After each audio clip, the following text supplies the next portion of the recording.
অভিষেক বন্দ্যোপাধ্যায়ের এই সেবাশ্রয় ক্যাম্প নিয়ে বেনজির দুর্নীতির একের পর এক ছবি সামনে আসছে। সেবাশ্রয় ক্যাম্পে গিয়ে দেখা গেল সেখানে ছড়িয়ে ছিটিয়ে পড়ে রয়েছে ল্যাব রিপোর্ট, অর্থাৎ রোগীরা যারা সেবাশ্রয়ে চিকিৎসা করাতে আসতেন তাদের পরীক্ষা নিরীক্ষা হতো ডায়মন্ড হারবার মেডিকেল কলেজে। আর ডায়মন্ড হারবার মেডিকেল কলেজের ল্যাবে, অর্থাৎ সরকারি হাসপাতালের ল্যাবে তৈরি করা সেবাশ্রয় রোগীদের রিপোর্ট, কিন্তু সেখানে ডাক্তারের নাম, সই, রেজিস্ট্রেশন নম্বর কোনোটাই নেই।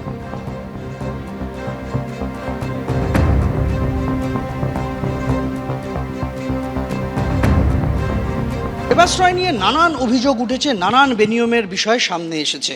ফলতাতে বিডিও অফিসের মাঠে বসেছিল সেবাশ্রয় 2-এর মডেল ক্যাম্প। সেই রকমই একটি মডেল ক্যাম্পের ভেতরে আমরা রয়েছি। পরপর সার দিয়ে সেই মডেল ক্যাম্প যখন হয়েছিল তখন নানান বিভাগের বিশেষজ্ঞ চিকিৎসকদের বসার জায়গা করা হয়েছিল, রোগী দেখার ঘর করা হয়েছিল। সেখানে ইএনটি রয়েছে, ডার্মাটোলজি রয়েছে, কার্ডিওলজি রয়েছে, গ্যাস্ট্রোএন্টেরোলজি রয়েছে, একাধিক বিভাগের ঘর করা হয়েছিল।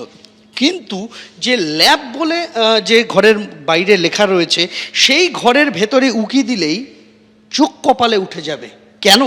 তার কারণ ল্যাবের ভেতরে ছড়িয়ে ছিটিয়ে পড়ে রয়েছে যে কাগজগুলো, তার গায়ে কি লেখা রয়েছে? তার গায়ে লেখা রয়েছে Diamond Harbour government medical college and hospital, government of West Bengal, central lab requisition cum report. এরকম গোছা গোছা রিপোর্ট পড়ে রয়েছে সেবাশ্রয় 2-এর ক্যাম্পের ভেতরে। এবং সবথেকে চাঞ্চল্যকর বিষয়টা হচ্ছে কোনো রিপোর্টে, কোনো ল্যাব রিপোর্টে কোনো চিকিৎসকের সই নেই। আমরা যদি একটা একটা করে দেখি, তারিখ কি রয়েছে? তারিখ রয়েছে জানুয়ারি 2026, বেশিরভাগেরই জানুয়ারি 2026-এর তারিখ, কিন্তু কোনোটারই নিচে কোনো স্বাক্ষর নেই চিকিৎসকের। কে এই রিপোর্টটা বানিয়েছেন তা জানার কোনো উপায় এই মুহূর্তে আর নেই। আমরা এখানে দেখতে পাচ্ছি যে এখানে পানুজা বিবির রিপোর্ট রয়েছে, সাবেরা খাতুনের রিপোর্ট রয়েছে, অনিমা চৌধুরীর রিপোর্ট রয়েছে, পড়ে রয়েছে এখানে আমরিবা দাসের রিপোর্ট রয়েছে, এখানে এস ঘোষ বলে একজনের রিপোর্ট, জহিরা বিবির রিপোর্ট, এবং বাকি যে কাগজগুলো রয়েছে সেগুলোও উল্টোলে দেখা যাবে যে সেগুলোও কিন্তু একাধিক রিপোর্ট, সবকটাই হেমাটোলজি বিভাগের রিপোর্ট।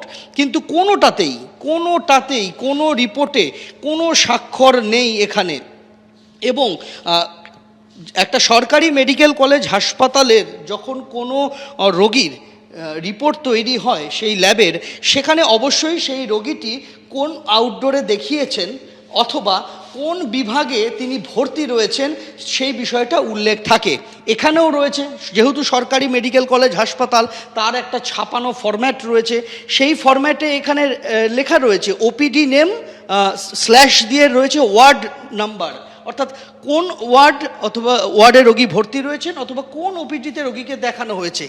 এখানে অদ্ভুতভাবে ওপিডি নেম এবং ওয়ার্ড নেমের পাশে লেখা রয়েছে সেবা, অর্থাৎ সেবাশ্রয়ের সংক্ষিপ্ত একটা শব্দ এখানে উল্লেখ করা হয়েছে। অর্থাৎ এটা সরকারি মেডিকেল কলেজ হাসপাতালের রোগীদের নয়, এই রিপোর্ট সেবাশ্রয় ক্যাম্পের।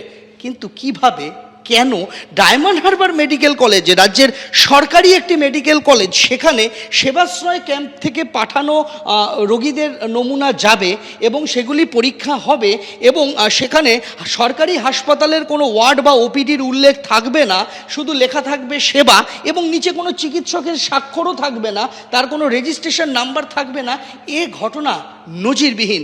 আমরা এখানে দেখতে পাচ্ছি যে সারি সারি রিপোর্ট পড়ে রয়েছে, প্রত্যেকটার গায়ে ওয়ার্ড এবং ওপিডি হিসেবে লেখা রয়েছে সেবা, প্রত্যেকটাই লেখা রয়েছে Diamond Harbour government medical college হাসপাতাল, এবং রোগীদের নাম রয়েছে, তার রিপোর্ট, রক্তের রিপোর্ট কি এসেছে সেই বিষয়টা উল্লেখ রয়েছে, কিন্তু কোথাও কোনো চিকিৎসকের স্বাক্ষর নেই এতগুলি কাগজের মধ্যে একটিতেও। এটাই ডায়মন্ড হারবার মেডিকেল কলেজের ভূমিকা নিয়ে প্রশ্ন তুলে দিচ্ছে যে তাদেরকে এ কাজ করতে বাধ্য কারা করেছিল এবং তারা কি সরকারের থেকে অনুমতি নিয়ে তারপর সেবাশ্রয়ের রোগীদের এই রিপোর্ট তৈরি করেছিলেন? যদি তারা সে কাজ করে থাকেন তাহলে রিপোর্টে কেন চিকিৎসকের নাম নেই, চিকিৎসকের স্বাক্ষর নেই, চিকিৎসকের রেজিস্ট্রেশন নাম্বার নেই? কেন একটা মেডিকেল ক্যাম্প থেকে যাওয়া রোগীদের নামের পাশে ওয়ার্ডের জায়গায় শুধু সেবা উল্লেখ করে দেওয়া হলো? এই প্রশ্নগুলোর উত্তর কিন্তু এখনও পাওয়া যায়নি। স্বাস্থ্য ভবন গোটা ঘটনাটার তদন্ত করছে এবং দেখা হচ্ছে কোন চিকিৎসক এই কাজ করেছেন এবং সেই চিকিৎসককে এই কাজ করতে বাধ্য করা হয়েছিল কিনা এবং তিনি কার অনুমতিতে এই কাজটা করেছেন। এবিপি আনন্দ, এগিয়ে থাকে, এগিয়ে রাখে।